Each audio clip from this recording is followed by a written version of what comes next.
Depois do naufrágio de 4 barcos lotados de imigrantes, a Europa aprovou um plano emergencial para combater a crise de refugiados e evitar mais mortes. As imagens do resgate no mar impressionam. Os imigrantes se agarram a pedaços do barco afundado na costa da Grécia.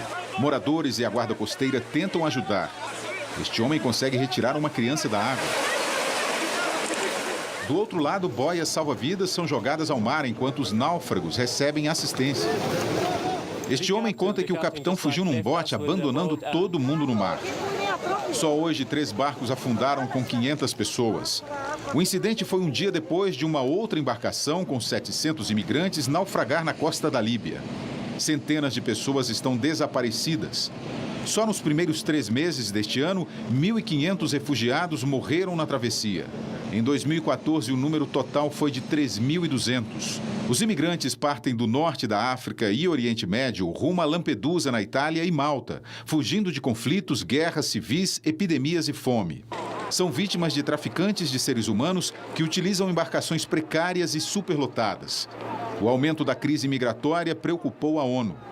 A Europa está virando as costas e corre o risco de converter o Mediterrâneo em um grande cemitério, disse o chefe da ONU para os Direitos Humanos. O secretário-geral Ban Ki-moon afirmou que a tragédia supera em 2 vezes o do naufrágio do Titanic. Em Luxemburgo, os ministros europeus aprovaram um plano de ação imediato para combater a crise no Mediterrâneo, que inclui redobrar o financiamento e o número de barcos envolvidos nas operações de resgate. Na próxima quinta-feira, líderes europeus vão realizar uma reunião emergencial para discutir soluções. Ayrton. Olha, eu queria fazer uma observação rápida, é o seguinte: por que a maior parte desses pobres africanos, que são de vários países da África, sai através da Líbia? Porque destruíram a Líbia. As grandes potências destituíram um ditador, Gaddafi, mas não cuidaram de, nesse processo de destruição de um governo que foi feito com Gaddafi, de ter uma estrutura estável para administrar o país. Hoje o país não é governado por um governo uno, são várias facções que dominam partes do país e virou um território de trânsito para todos aqueles que querem chegar na Europa. E a via mais próxima é chegar à Itália. Então, é essa a questão que tem que ser vista. O que fizeram no Iraque, o que fizeram na Líbia, o que hoje fazem na Síria, isso tudo está desagregando de tal forma estruturas sem dar alternativas democráticas para que elas possam controlar esse tipo de coisa. Vila. O horror é histórico, né?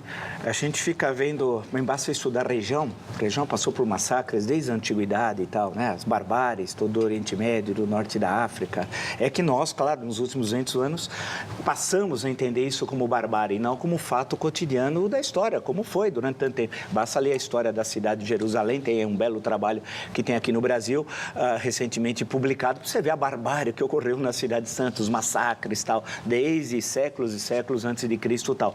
No caso aí, é verdade, você teve uma desarticulação daquelas ditaduras que tinham de ser desarticuladas, é bom lembrar, você está falando de ditadores bárbaros, mas não se conseguiu se construir no Iêmen. A gente podia falar vários, Somália, Iêmen, e por aí vai. Além dos já citados Síria, Iraque, Líbia, né? Instituições sólidas. A Líbia tem 2 governos. Tem um governo em Benghazi e outro governo em Trípoli, e no sul tem um terceiro que ninguém sabe direito quem é, já no deserto do Saara e tal. É um verdadeiro caos, né? E as organizações internacionais não sabem o que fazer. As grandes potências, incluindo Rússia e a China, que finge que não é com ela, porque a China não tem. A China é um caso interessante no dia de se discutir.